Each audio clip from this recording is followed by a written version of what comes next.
Hello friends, आज हम एक नई डिजीज के बारे में बात करेंगे जो कि बैक्टीरियल इन्फेक्शन के कारण हो जाता है, जिसको कि हम स्ट्रोमेटोसिस बोलते हैं। जो कि 4 से 5 तरह के होते हैं। स्ट्रोमेटोसिस एक तरह का हम छाला बोल सकते हैं। छाले के कई सारे प्रकार होते हैं, जैसे कि मेल न्यूट्रिशन, हेपेटोसिस स्ट्रोमेटोसिस, आपका एलर्जिक स्ट्रोमेटोसिस, इन्फेक्टिव स्ट्रोमेटोसिस। तो आज हम इन 3 से 4 जो स्ट्रोमेटोसिस एक तरह के छाले मान लो वह होते हैं, इनके प्रकार के बारे में आज हम पढ़ेंगे। तो सबसे पहले तो हम जान लेते हैं कि ये स्ट्रोमेटोसिस दोस्तों होता क्यों है। हमारे जो मुंह में प्रॉपर सफाई ना रखने के कारण बैक्टीरिया पनप जाते हैं, जिसके कारण कि कई तरह के छाले हो जाते हैं और जिसको हम स्ट्रोमेटोसिस बोलते हैं। और इनके कई तरह के प्रकार होते हैं। तो सबसे पहले हम बात कर लेते हैं मेल न्यूट्रिशन स्ट्रोमेटोसिस के बारे में। ये स्पेसिफिकली विटामिन बी की कमी के कारण तथा विटामिन सी की कमी के कारण हो जाता है। और दूसरा जो हमारा स्ट्रोमेटोसिस है वह है एप्थस स्ट्रोमेटोसिस, जो कि एक डिसीज बार बार हो जाता है हमारे मुंह में, वो फूट जाए फिर दोबारा हो जाता है और इसमें बहुत ज़्यादा पेनफुल प्रोसेस होता है। ये एक पेनफुल प्रोसेस होता है, फूटना और बार बार ये छाले हो जाना। और तीसरा जो अपना स्ट्रोमेटोसिस है दोस्तों, उसका नाम है एलर्जिक स्ट्रोमेटोसिस। मतलब अगर आपके टूथपेस्ट में कोई भी केमिकल हो या कोई एंटीबायोटिक आपको रिएक्शन कर जाती है, तो आपके मुंह में वो जो छाले निकलते हैं उसको हम एलर्जिक स्ट्रोमेटोसिस कहते हैं। और अब दोस्तों हम इसके सिम्टम, मतलब अगर ये हो जाता है तो हम कैसे पता करते हैं कि हमें स्टोमेटिस हो गया है। तो सबसे पहले दोस्तों हमारे जो ये है छाले, एक तरह के बोल सकते हैं, छाले जो है होता है, इससे हमारी जो थ्रोट है उसमें बहुत ज़्यादा पेन होता है। अफेक्टेड पार्ट पर जो रेडनेस और स्वेलिंग हो जाता है, जहाँ पे छाले या स्टोमेटिस हुए हैं उस जगह पे दोस्तों स्वेलिंग और रेडनेस देखने को मिलता है।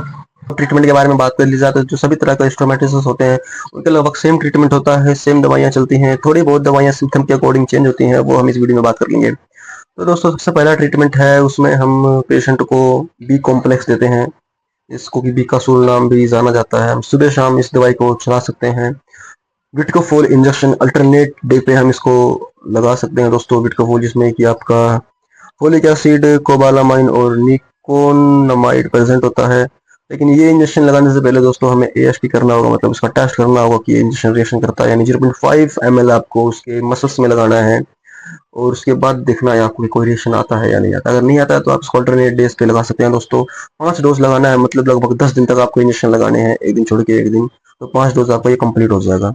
और जो नेक्स्ट टैबलेट है दोस्तों, उसको हम फोलिक एसिड बोलते हैं, इसको कि फोकी मैक फोई मैक 5 mg भी बोलते हैं, इसके अंदर फोलिक एसिड कॉम्पोजिशन होता है। इसको आप सुबह शाम खाना खाने के बाद दे सकते हैं।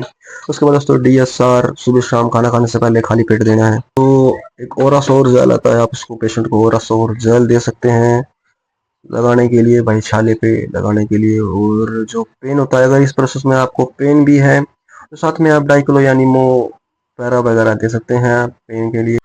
और बहुत से हमें परहेज भी करने पड़ते हैं दोस्तों इसमें, जैसे कि पूड़ी पकौड़ी परांठे मिर्च मसाले वगैरह पेशेंट को आप मना करें कि बिल्कुल नहीं खाना ये चीज़ें।